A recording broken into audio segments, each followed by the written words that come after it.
नमस्ते। आप सभी का हमारे YouTube चैनल पे बहुत बहुत स्वागत है। आज मैं आपको माघ मास के महात्म का दूसरा अध्याय सुनाती हूँ। पहला अध्याय मैंने इससे पहले वाली वीडियो में आपको सुना दिया है, तो प्लीज़ उस वीडियो को भी ज़रूर जाकर देखें। राजा के ऐसे वचन सुनकर तपस्वी कहने लगा कि हे राजन, भगवान सूर्य बहुत शीघ्र उदय होने वाले हैं, इसलिए यह समय हमारे लिए स्नान का है, कथा का नहीं। सो आप स्नान करके अपने घर को जाओ और अपने गुरु श्री वशिष्ठ जी से इस महात्म को सुनो। इतना कहकर तपस्वी सरोवर में स्नान के लिए चले गए और राजा भी विधि पूर्वक सरोवर में स्नान करके अपने राज्य को लौटा और रानीवास में जाकर तपस्वी की सब कथा रानी को सुनाई। तब सूत जी कहने लगे कि महाराजा, राजा ने अपने गुरु वशिष्ठ जी से क्या प्रश्न किया और उन्होंने क्या उत्तर दिया, सो कहिए। व्यास जी कहने लगे, हे सूत जी, राजा दिलीप ने रात्रि को सुख से सोकर प्रातः समय ही अपने गुरु वशिष्ठ जी के पास जाकर उनके चरणों को छूकर प्रणाम करके तपस्वी के बताए हुए प्रश्नों को अति नम्रता से पूछा कि गुरुजी, आपने आचार, दंड, नीति, राज्य, धर्म तथा चारों वर्णों के चारों आश्रमों की क्रियाओं, दान और उनके विधान, यज्ञ और उनकी विधियां, व्रत, उनकी प्रतिष्ठा तथा भगवान विष्णु की आराधना अनेक प्रकार से तथा विस्तार पूर्वक मुझको बतलाई है।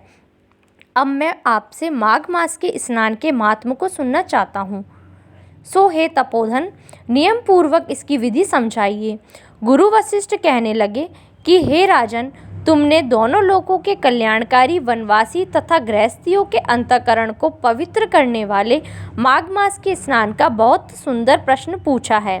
मकर राशि में सूर्य के आने पर माघ मास में स्नान का फल गो, भूमि, तिल, वस्त्र, स्वर्ण, अन्न, घोड़ा आदि दान तथा चंद्रायण और ब्रह्मा कूर्च व्रत आदि से भी अधिक होता है। वैशाख तथा कार्तिक में जप, दान, तप और यज्ञ बहुत फल देने वाले हैं, परंतु माघ मास में इनका फल बहुत ही अधिक होता है।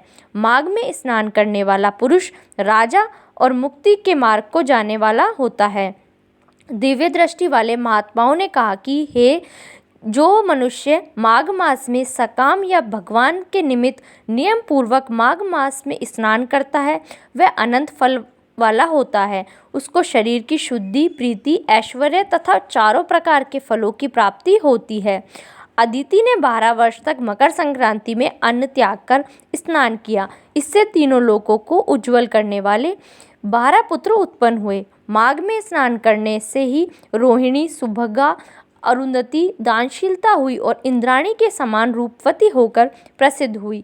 जो माघ मास में स्नान करते हैं तथा देवताओं के पूजन में तत्पर रहते हैं, उनको सुंदर स्थान, हाथी और घोड़ों की सवारी तथा दान को द्रव्य प्राप्त होता है। अतिथियों से उनका घर भरा रहता है और उनके घर में सदा वेद ध्वनि होती रहती है। वह मनुष्य धन्य है जो माघ मास में स्नान करते हैं, दान देते हैं तथा व्रत और नियमों का पालन करते हैं, और दूसरों के पुण्यों के क्षीण होने से मनुष्य स्वर्ग से वापस आ जाता है। परंतु जो मनुष्य माघ मास में स्नान करता है, वह कभी स्वर्ग से वापस नहीं आता। इससे बढ़कर कोई नियम, तप, दान, पवित्र और पाप नाशक नहीं है। भृंगी ने मणि पर्वत पर विद्याधरों को यह सुनाया था। तब राजा ने कहा कि भृंगु ऋषि ने कब मणि पर्वत पर विद्याधरों को उपदेश दिया था, सो बताइए। तब ऋषि जी कहने लगे कि हे राजन, एक समय 12 वर्ष तक वर्षा न होने के कारण, सब प्रजा क्षीण होने के कारण संसार में बड़ी उद्विग्नता फैल गई। हिमाचल और विंध्याचल पर्वत के मध्य का देश निर्जन होने के कारण श्राद्ध, तप तथा स्वाध्याय सब कुछ छूट गए। सारा लोक विपत्तियों में फंसकर प्रजाहीन हो गया। सारा भूमंडल फल और अन्न से रहित हो गया। तब विंध्याचल से नीचे बहती हुई नदी के सुंदर वृक्षों से आच्छादित अपने आश्रम से निकलकर श्री भृंग ऋषि अपने शिष्यों सहित हिमालय पर्वत पर गए। इस पर्वत की चोटी नीली और नीचे का हिस्सा सुनहरी होने से सारा पर्वत पीताम्बरधारी श्री भगवान के सदृश लगता था। पर्वत के बीच का भाग नीला और बीच बीच में कहीं कहीं सफ़ेद स्फटिक होने से तारों से युक्त आकाश जैसी शोभा को प्राप्त होता था। रात्रि के समय वह पर्वत दीपकों की तरह चमकती हुई दिव्य औषधियों से पूरित किसी महल की शोभा को प्राप्त होता था। वह पर्वत शिखाओं पर बांसुरी बजाती और सुंदर गीता गाती हुई किन्नरियों तथा केले के पत्तों की पताकाओं से अत्यंत शोभा को प्राप्त हो रहा था। यह पर्वत नीलम, पन्ना, पुखराज तथा इसकी चोटी से निकलती हुई रंग बिरंगी किरणों से इंद्रधनुष के समान प्रतीत होता था। स्वर्ण आदि सब धातुओं से तथा चमकते हुए रत्नों से चारों ओर फैली हुई अग्नि ज्वाला के समान शोभायमान था। इसकी कंदराओं में काम पीड़ित विद्याधरी अपने पतियों के साथ आकर रमण करती हैं और गुफाओं में ऐसे ऋषि मुनि जिन्होंने संसार के सब कलेशों को जीत लिया है, रात दिन ब्रह्म का ध्यान करते हैं और एक हाथ में रुद्राक्ष की माला लिए हुए शिव की आराधना में लगे हुए हैं।